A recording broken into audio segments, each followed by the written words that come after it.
folks, welcome to South by Southwest Interactive. We are live here on Web2.0.tv, and I'm Kimberly Dykeman, and I get to scoop up the exclusive interviews of some of the biggest brains in the interactive industry. Speaking of which, I've got Andy Beal of Marketing Pilgrim with me. Andy, I'm so glad you're here. Thank you. Let's shake hands officially. Okay. Even though we've already been chatting. We have been. Okay. But thanks for joining me. And, you know, for those of you that aren't in the know, tell us about Marketing Pilgrim and the Pilgrim Network, I guess you'd say. Well, the Pilgrim Network is a very grand title, but Marketing Pilgrim is the main brand that's in there. MarketingPilgrim.com is really a resource for anybody that's interested in internet marketing news. So it's a place where you can come to get the latest trends on Google, the latest news on Facebook, and all of that. But instead of it being a dry, traditional news format, what we try to do is inject some opinion in there. Okay. Maybe, you know, we don't necessarily get controversial, but we're not afraid to speak our mind about it. So readers come to us simply because they know they can get the news, but they can also get in, get it quickly, get some opinion, and then either agree with us, disagree with us, or just move on. And would you say this all falls into the blog in general, or? It is. I mean, technically, it's a blog. We use a blogging platform, and we allow comments. But we're trying to go beyond maybe just 200-word blog posts. We'll have opinion pieces. We'll have some articles that range, 1,000 words, 1,500 words, and so it just varies depending on whether it's a slow news day or not. Really. Right. Now you've got some pretty significant clients coming to you or reading your blog, so to speak. I mean, the folks at Ning and Ask.com and Technorati are coming to you. So what is your background to say, I am sort of an expert in this area? We can say that. Yeah. Well, I'll let you say that. I'm a little bit more modest, but I've been in the internet marketing space for a number of years. I was one of the founding executives for a large search marketing firm. In fact, we grew it to be one of the largest in the world. I've been through startups myself, and I've just been doing this for such a long time. I had actually one of the first, before Marketing Pilgrim, I had one of the first search engine marketing blogs. So one of the first people to jump in and say, hey, there needs to be an alternative avenue for getting search engine news, and created a blog there. And so that kind of carried with me when I went to Marketing Pilgrim. And I think really the proof is in our style of writing. We do offer opinions. We do get our audience thinking. We do get scoops. We often get breaking news that even the Wall Street Journal won't get. Which is some of those big names want that. They want to make sure that they're getting the cutting edge and the moment-to-moment news. Right. So regarding online marketing, do you think that traditional marketing is kind of going by the wayside? And how are some of the new technologies impacting you specifically for what you're delivering? I don't think the traditional marketing is going by the wayside, but what I think is you're seeing a lot of traditional marketers realizing that they can't ignore internet marketing any longer. Giddy up and learn Web 2.0. Yeah, exactly. Well, it's almost like if they learn Web 2.0, they're already behind, right? Because we're all moving on to 3.0. Semantic Web is next. Yeah. Tune in, right? So, traditional marketers do need to take advantage of the internet marketing tools, and it's something that I'm always trying to do as well. In fact, Chris Pirillo, who does a lot in social media, he once joked that there's those that are on the cutting edge, and then there are those that are on the lunatic fringe. And so I try to hang out at the lunatic fringe so that I can test all the technology and see what works, and then pass it on to our readers who are adopting the cutting edge. Because I want to test, how to use Twitter as a branding tool, for example. So I have like a huge following on Twitter right now, and I'm always kind of experimenting with how to get the most out of that, so that our readers can kind of get some ideas. Right. Well, because a lot of folks want somebody else to put their foot out there and go on that edge, and then read about it and feel like, okay, they did it, that sounds comfortable, they fell on their face, they scooped back up, now we can jump in on it ourselves. So. Yeah, exactly, and I'm not afraid to fall on my face. You're doing well so far. Now, just to kind of flip things for a second, you have a new book that just came out, Radically Transparent. Radically Transparent. So that is focusing more on managing one's reputation, correct? Mm-hmm, correct. So talk a little bit about that. Okay, yeah, it just literally came out, Radically Transparent, Monitoring and Managing Reputations Online is the subtitle. And I co-authored it with Dr. Judy Strauss, who is a professor of marketing. And together we put together what we believe is the world's first book to help individuals and companies to understand that they're being discussed online, that they no longer own their brand perception, that it's being discussed by stakeholders like their customers, employees. And we provide a detailed study of how to use the tools, So how to use blogs, how to use video, how to use podcasts, and how to reach out to the journalists with these tools to build your reputation on the internet.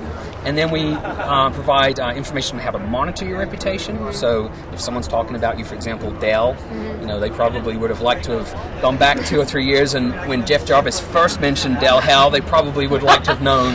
Erase that. On. Yeah, exactly. Yeah, delete. Wipe it out. Yeah. And then we also give, at the very end, we give a complete 7-step process for like repairing your reputation if you do come under attack. So it's radically transparent, and it's almost all the years of being in the field, helping other businesses to kind of monitor and manage your reputation, distilled into a single book. Well, it's brilliant. One, just the title is obviously going to capture a lot of folks, and I love that you've developed it so people aren't so intimidated and saying, "Well, I'm not a big company," or "I don't work for that company, so it's probably above and beyond me." But what's maybe a few things that really do cater to the smaller business person or the person that is maybe getting ready to launch a startup? Well, I think that we try to focus on not only small startups but also individuals as well, so that anybody that thinks, I don't really have a reputation, there's not a lot that I need to worry about. Well, look at how many people are watching your YouTube video. Right? Exactly, right? And it's amazing. So, and if you are in a startup, you may want to keep track of industry trends. What are your competitors?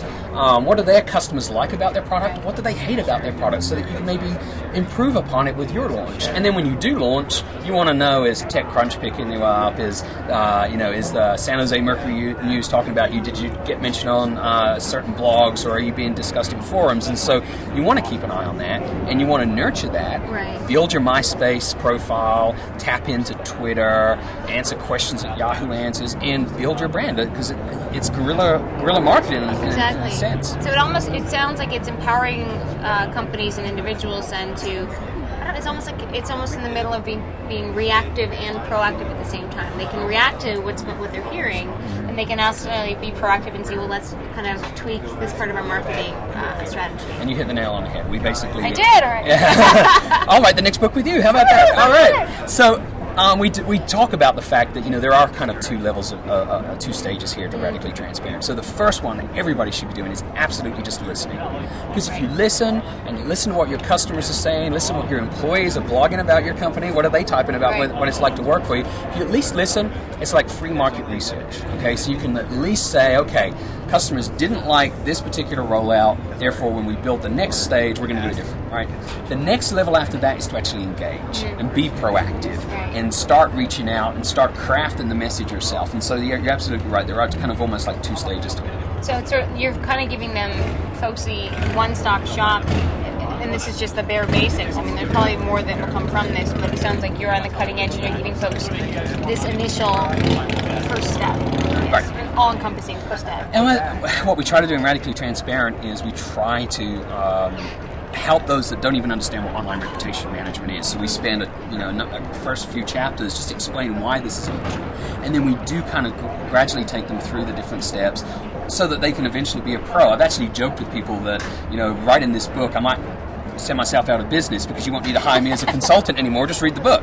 Oh, but you see, don't worry about that. I mean, dentists will always be in business because some people just refuse to floss. So it's trust me. It's like writing a book on brain surgery, right? You still want the doctor to do the surgery, I right? think so. I definitely think so.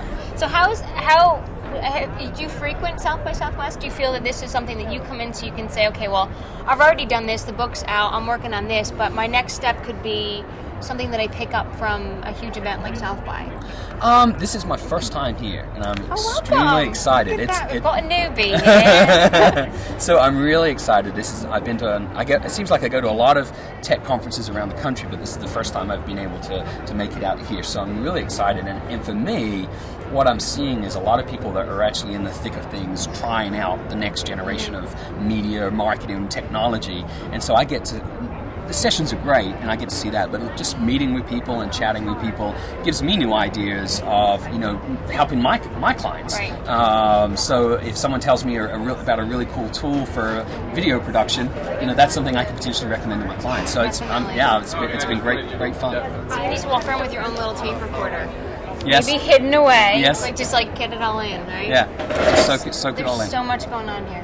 Oh, you can. Yeah, I mean, you could drive yourself crazy. And sometimes I have to remind myself, look, there's so much going on. I can't do all of it. Right. But you pick and choose the ones that fit in with what you do. And the book just came out, so he can relax a little bit. Just came out, so he's definitely working on it. So, well, I'm jazzed to read more about it. I'm jazzed to pick up your book, actually, because I'm familiar with Joyce, Dr. Joyce? Dr. Judy Strauss. Judy, that's right. Okay. But I hope you have a wonderful time. And thanks for sharing. And again, this was Andy Beal with MarketingPilgrim.com. Don't forget to go to the bookstores and pick up Radically Transparent. And thanks for joining us at South by Southwest. Thank you.